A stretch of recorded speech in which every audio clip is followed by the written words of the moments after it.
Salve pessoal, mais um vídeo aqui no canal. Hoje a gente vai falar sobre o tipo de texto que vai ser aplicado na prova discursiva do CFO da PMDF.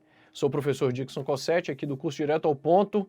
Não se esqueça de curtir o vídeo, deixa o joinha também e coloque nos comentários o que você achou. Vamos direto àquilo que mais interessa, vamos direto ao ponto. Seguinte, olha só, você viu lá no edital da prova do CFO sobre a discursiva que vai ser aplicada. O edital, ele só fala para você que você vai ter de elaborar uma questão, vai ter de resolver uma questão. Mas e aí? Que tipo de questão é essa? Vamos a alguns apontamentos importantes aqui. Vem comigo. Olha só.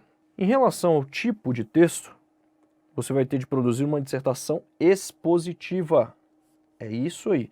Esse texto expositivo, ele é um texto técnico. É um tipo de texto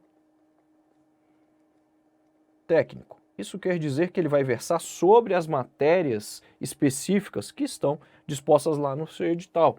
Direito penal, processual penal, penal militar, processual penal militar, legislação extravagante, até a administração a banca pode cobrar. Mas é mais provável que a gente tenha aqui elementos relacionados à atuação das polícias, como o próprio direito penal, penal militar, processual penal militar, direito constitucional e, claro, as leis extravagantes, como eu já havia colocado para você. É muito possível que a gente tenha isso. Mas que tipo de texto é esse, Dixon? Um texto dissertativo expositivo. Esse texto ele é um texto técnico e basta que você entenda que esse cara é um texto impessoal. Você vai redigi-lo em terceira pessoa do singular. Ele também é um texto que deve ser dividido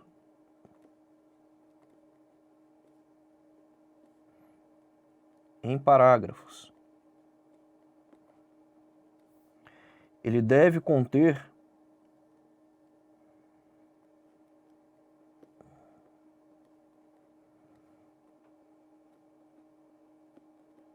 respostas claras,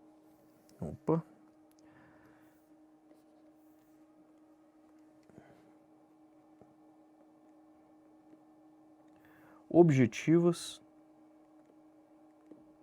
e fundamentadas.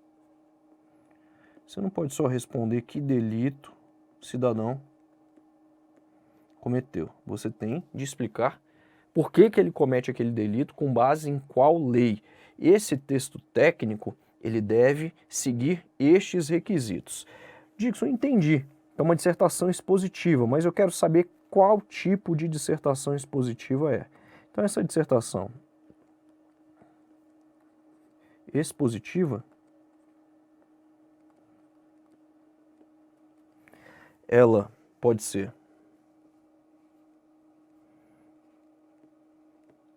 uma questão teórica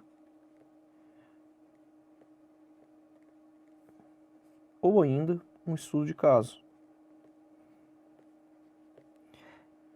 É mais provável que a gente tenha um estudo de caso, porque é assim que normalmente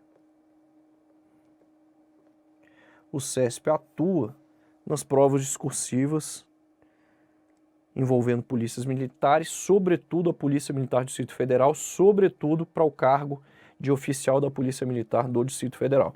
Então é muito mais provável que a gente tenha a aplicação de um estudo de caso. Qual é a diferença? Cara, o estudo de caso, ele é uma situação, ele é um problema, ou uma situação-problema.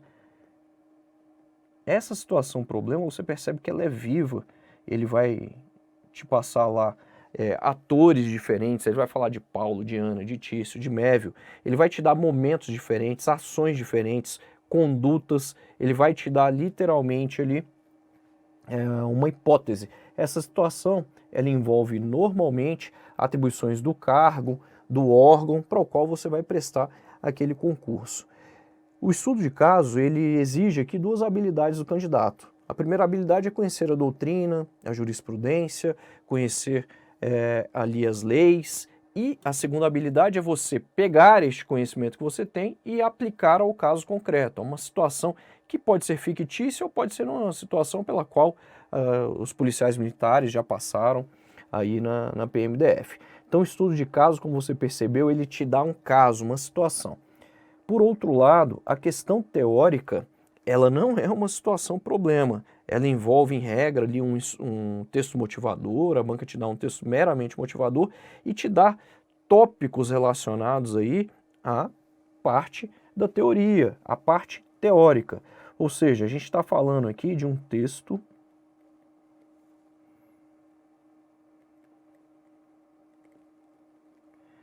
teórico sem envolver um caso especificamente. Muitas vezes com tópicos bem objetivos relacionados aí a matérias específicas, né? Então, texto teórico sobre leis ou ainda a respeito aqui das doutrinas.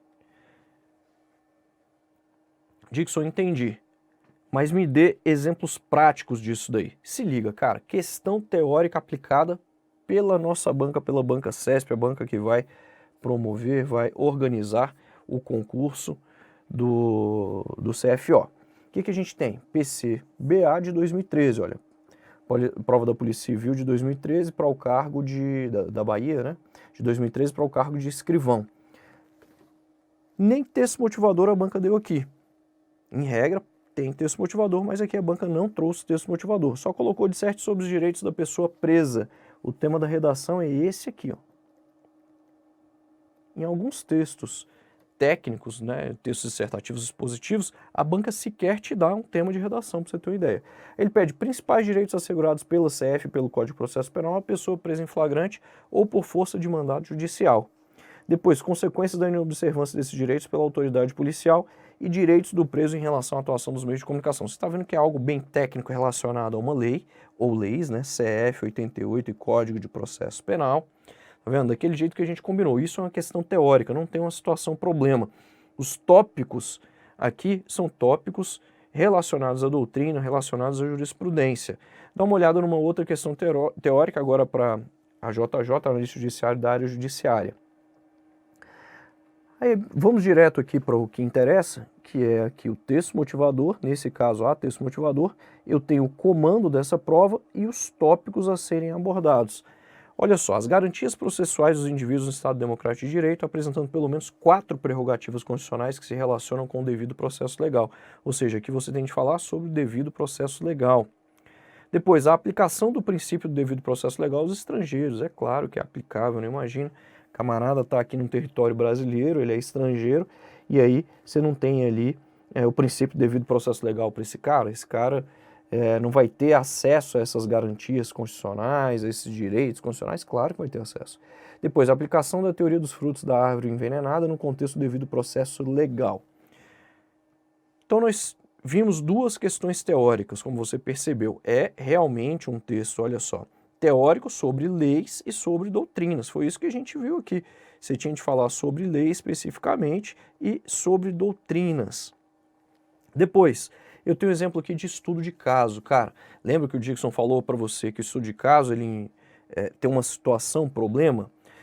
Dá uma olhada. Durante uma ação de suporte a uma força de pacificação, um civil, sem razão aparente, proferiu palavras de baixo calão e jogou cerveja no uniforme de um cabo do Exército Brasileiro. Considerando a situação hipotética apresentada, eu já sei que isso aqui é um estudo de caso. E segundo a lei e o entendimento jurisprudencial, lembra que eu falei que nós temos atores no estudo de caso?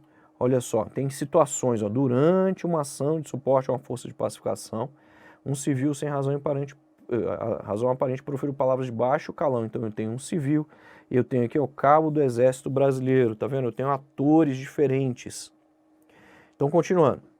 Considerando a situação hipotética apresentada, segundo a lei e o entendimento jurisprudencial do Superior Tribunal Militar, redige um texto dissertativo e ou descritivo acerca da conduta do civil que aborde necessariamente os seguintes tópicos: crime cometido pelo civil, pena cabível em abstrato, modalidade da ação penal cabível, instituição responsável para o oferecimento da ação penal, justiça competente, juízo competente e depois indicação se são cabíveis os institutos despenalizadores lá da Lei 9.099, ao crime aí em discussão. Essa prova foi aplicada pela IADES, cara, no CFO de 2017, aqui da PMDF. Uma ótima prova. Dixon, foram 7 diferentes tópicos, Nossa, não sei nem como estruturar esse texto. Aí aqui, para esses textos de 30 linhas, o ideal é você fazer no máximo aí uns 5 parágrafos. Alguns desses tópicos podem ser aglutinados, né? Você pode abordar mais de um tópico em parágrafos diferentes se eles forem afins. Depois, eu tenho aqui mais um estudo de caso, que foi aplicado na prova da PCGO, banca CESP também, no ano de 2016. Olha só, considerando a situação hipotética acima apresentada, eu já sei que é um estudo de caso. Tá vendo? E aí ele coloca o caso lá para você. No curso de uma investigação policial, atendendo à representação da autoridade policial, foi autorizada judicialmente medida de busca e apreensão de bens e documentos. Então aqui a gente tem a ser realizada em endereço determinado, conforme descrito no competente mandado. De posse do mandato, os agentes de polícia acompanhados da autoridade policial chegaram ao sobredito imóvel somente no período noturno, devido a vários contratempos havidos no decorrer das diligências. Confirmado o endereço, constatou-se a presença de várias pessoas no interior do imóvel, entre elas o proprietário da casa, indicado no inquérito policial que originou o mandato de busca e apreensão. Adicionalmente, constatou-se a existência de 3 veículos na garagem do imóvel. E aí ele pergunta aqui 4 coisas para você. Natureza jurídica da busca e apreensão, seus objetivos e suas características e normas gerais. Cara, 4 coisas só em um tópico. O CESP nessa prova não estava de brincadeira. E busca e apreensão, hein? Requisitos para o cumprimento, ele quer os requisitos para o cumprimento da busca e apreensão e suas modalidades domiciliar e pessoal. Depois, ele quer possibilidade jurídica de realização de diligência no horário noturno. Depois, ele quer possibilidade jurídica de realização de busca pessoal nas pessoas encontradas no interior do imóvel, bem como no interior dos veículos estacionados na garagem. É possível? Sim, é possível. Olha aí, mais um exemplo de estudo de caso, como você observou. Dixon, e aí, diante disso que você me mostrou, o que você acha? É mais provável que a gente tenha uma questão teórica ou estudo de caso? Coloque aqui nos comentários o que você acha. No meu modo de entender, a gente vai ter um estudo de caso, porque foi isso que já foi cobrado outras vezes pelo CESP em provas do mesmo nível, do mesmo tipo, aí, do que essa do CFO da PMDF. É isso, espero que vocês tenham gostado, estudem bastante, coloquem nos comentários se você quer que eu aborde algum outro tópico relacionado à prova do CFO. A gente se vê depois, tchau!